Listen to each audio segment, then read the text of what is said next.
Olá pessoal, mais uma vez aqui. Vamos dar continuidade ao estudo sobre a origem do Satanás.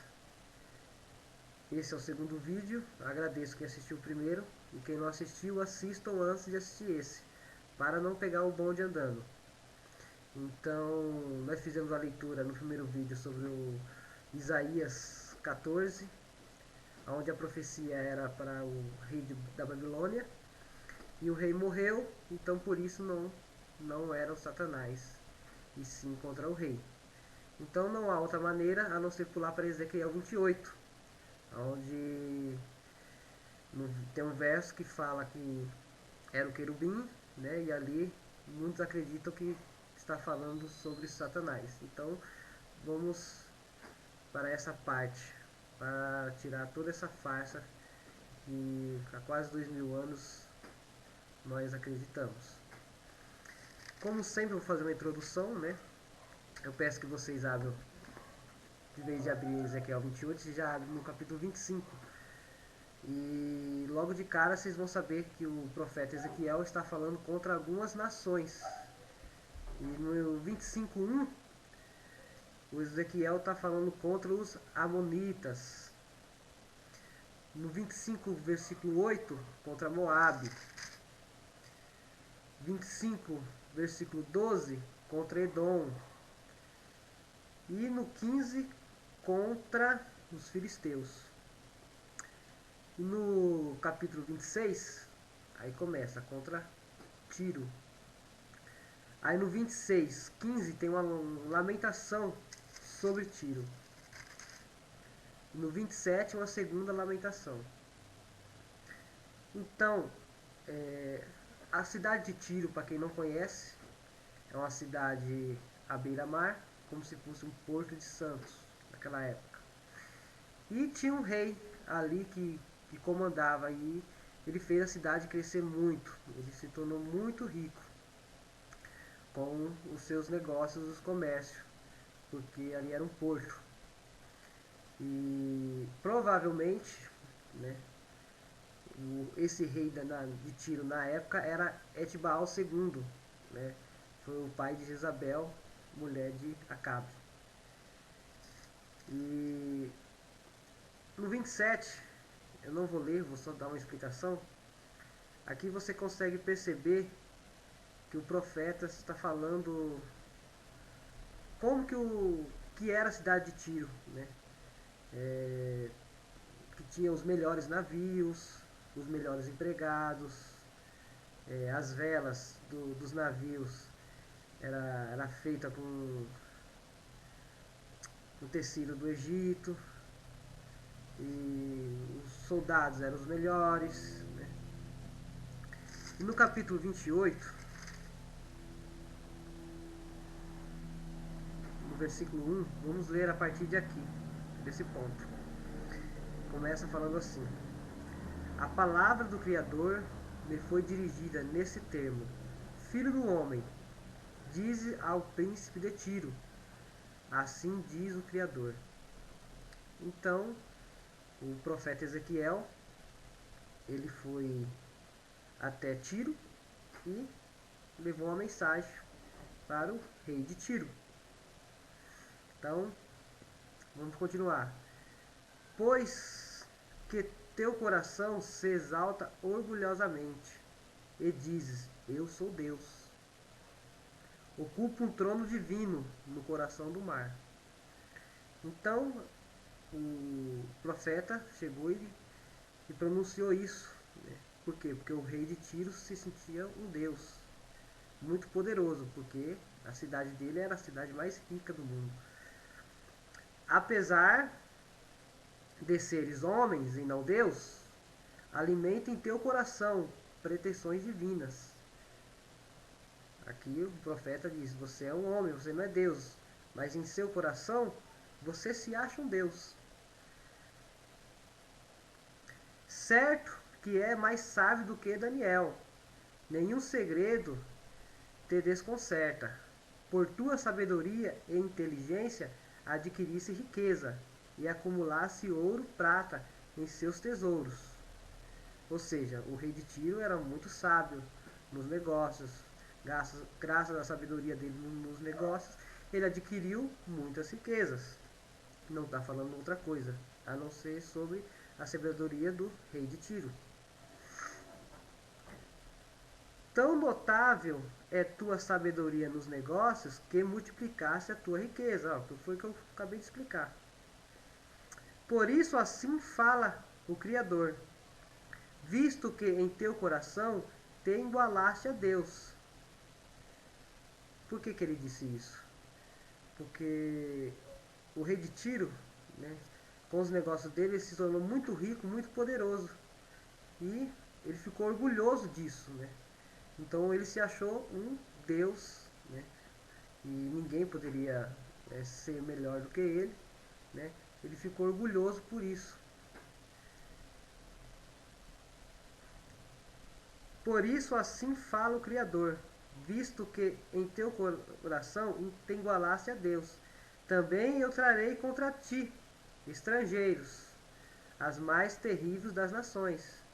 Desembainharão a espada contra a tua beleza e tua sabedoria, e profanarão o teu esplendor.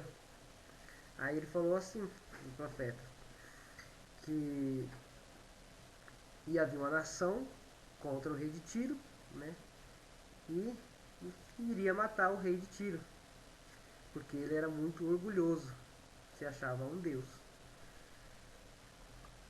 Então ainda dirás na presença do teu assassino: eu sou Deus? É uma pergunta. Então ainda dirá na presença de teus assassinos: eu sou Deus? Com efeito, tu és homem e não Deus. Nas mãos dos que hão de trepassar-te terá a morte de incircunciso, pela mão de estrangeiros, pois eu disse o Criador. Então ele falou para o rei de Tiro que havia uma nação contra ele, iria matar ele, e queria ver o rei de Tiro falar que era Deus, né? Na hora que tiver com a espada no pescoço. Seria isso. No versículo 11, diz assim: a palavra do Criador me foi dirigida nesse termo: filho do homem, pronuncia um lamento contra o rei de Tiro. Está falando contra Satanás? Não, contra o rei de Tiro. E dizes assim, o Criador. Então, o profeta Ezequiel foi fazer uma lamentação contra quem? Satanás? Não, contra o rei de Tiro. E diz assim: tu eras modelo da perfeição, cheio de sabedoria, de beleza perfeita. A partir daqui que eles falam que é o Satanás. Estava no Éden, jardim de Deus. Engalanava-te com toda sorte de pedras preciosas. Aí fala: rubi, topázio, diamante, cristósio, cornalina, jaspe, e por aí vai. De ouro era feito os teus discos e teus pingentes. Todas essas coisas foram preparadas no dia que fosse criado. Fiz de ti o querubim cintilante e protetor. Estava no monte santo de Deus, e movia-te por entre brasas ardentes.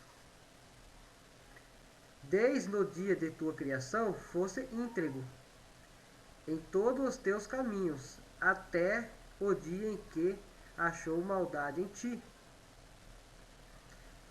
Em virtude do teu comércio intenso, te enchesse de violência e caísse no pecado. Então o que aconteceu? O rei de Tiro, ele obviamente ele não nasceu com aquele orgulho todo. Ele nasceu uma pessoa normal. E com o passar do tempo, ele foi enriquecendo, né? E ele se igualou a Deus. E onde está escrito aqui? Que fiz um querubim protetor, ele estava no monte santo de Deus. Então, Deus fez como faz todas as crianças boas, né? Se hoje uma criança morrer, não vai ter pecado nenhum, porque ela não conhece o pecado ainda. Então, ele indica que o rei de Tiro nasceu assim, mas contudo, né, achasse pecado em seu coração. Por quê? Porque quando ele cresceu, ele começou a reinar, adquiriu vários poderes, né?